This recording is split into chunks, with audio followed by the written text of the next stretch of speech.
चलिए नमस्कार प्रणाम दोस्तों।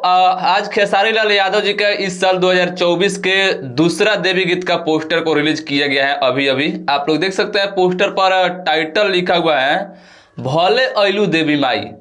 इस गाने को राइटर टुनटुन यादव जी लिखे हैं और टुनटुन यादव जी के लिखनी पर सबको भरोसा रहता है और वो जब भी उनका लिखा हुआ गाना आते हैं तो आने से पहले ही वो बोल देते हैं हिट का 100% गारंटी।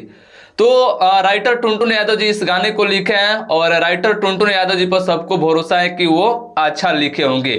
तो यह गाना आप लोगों के बीच में मानस रिकॉर्ड्स के यूट्यूब चैनल से रिलीज किया जाएगा।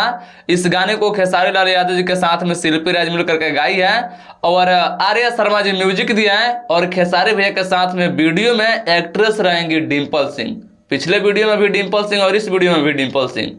क्या बात है, मतलब कि बदल बदल करके एक्ट्रेस रखने का अच्छा नहीं लगता है। वैसा एक्ट्रेस कहाँ है, बस ये वो दुगो वही एक्ट्रेस है। ठीक है, चलिए आप लोग तैयार रहिएगा।